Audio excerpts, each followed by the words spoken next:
तो सबसे पहले तो मैं भारतीय चुनाव आयोग का आभार व्यक्त करूंगा कि उन्होंने लोगों की जो एस्पायरेशंस थी, लोगों की जो उम्मीदें थी, उन पे खरा उतरते हुए चुनाव की घोषणा की। हम पूरी तरह से, मैं उम्मीद व्यक्त करता हूँ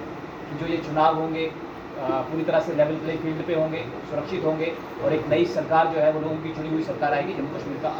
जो है पदभार संभालेगी। खास न्यूज़ ये थी कि पिछले 4 सालों से मैंने बतौर एज ए इंडिपेंडेंट कैंडिडेट मैंने डीडीसी के इलेक्शन लड़े 2020 में, और सिर्फ 25 साल की उम्र में लोगों ने मुझे अपने एरिया को रिप्रेजेंट करने का मौका दिया और उधमपुर से भी ढेर सारा प्यार मिला। अब क्योंकि विधानसभा चुनाव सामने हैं, मैं आप सबके माध्यम से ये बताना चाहता हूँ, ये समाचार साझा करना चाहता हूँ कि अपने लोगों के सहयोग से, उनसे सलाह मशवरा करने के बाद, अपने साथियों से, सहयोगियों से, अपने मित्रों से बात करने के बाद और आम लोगों से भी मिलने के बाद बड़े स्तर पे मैंने ये फैसला किया है, मेरी टीम ने इसमें मुझे मदद की है ये फैसला लेने में कि हम जो है वो हमारी उधमपुर बेस्ट सीट है उससे इंडिपेंडेंट कैंडिडेट के तौर पे जो है ये चुनाव लड़ेंगे। और मेरा ये चुनाव जो है तो हमारा एक साझा चुनाव है, हम सब साथ मिलकर लड़ेंगे और ये चुनाव इसका एक ही नारा है कि हम एक नया उधमपुर बनाएंगे जिसमें जो है जिसको एक बड़ा व्यापारिक केंद्र के रूप में विकसित करना, ताकि ये बिजनेस का मेगा सेंटर बने और उसके साथ साथ टूरिज़्म का बड़ा सेंटर बने। और इसके जो आसपास के एरिया हैं, खास करके जो पहाड़ी खूबसूरत एरिया हैं जैसे उधमपुर वेस्ट में पड़ते हैं, चाहे वो पंचारी हो, भोंगरी रहे, टिकरी रहे, ऊपरा फ्रिंची मानसर का एरिया हो, तमाम वो सारा एरिया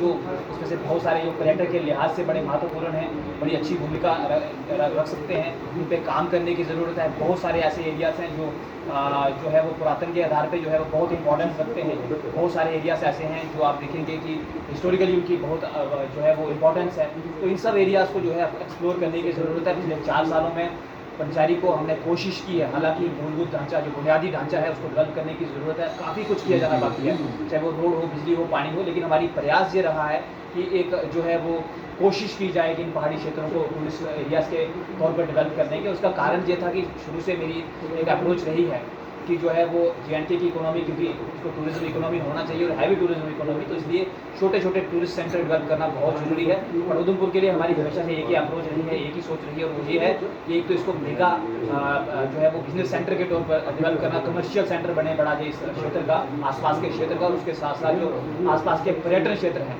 उसका भी ये केंद्र बने। तो आप सबके माध्यम से मैं उधमपुर वासियों को यही कहना चाहता हूँ कि 4 साल की अपनी सेवा जो जिला विकास परिषद में मैं दे सका, प्रयास पूरा किया। अब मेरा प्रयास है कि उधमपुर के लिए कुछ अच्छा किया जाए और हमारा एक ही नारा है कि स्वच्छ और स्वस्थ राजनीति जो साफ़ सुथरी हो, नए दौर की हो, जिसमें हर वर्ग का ख्याल रखा जाए और ख़ास करके जो अलग अलग स्तर की जो है वो पब्लिक वेलफेयर स्कीम्स हैं उनका लाभ जो है वो समाज के अंतिम व्यक्ति तक पहुँचे।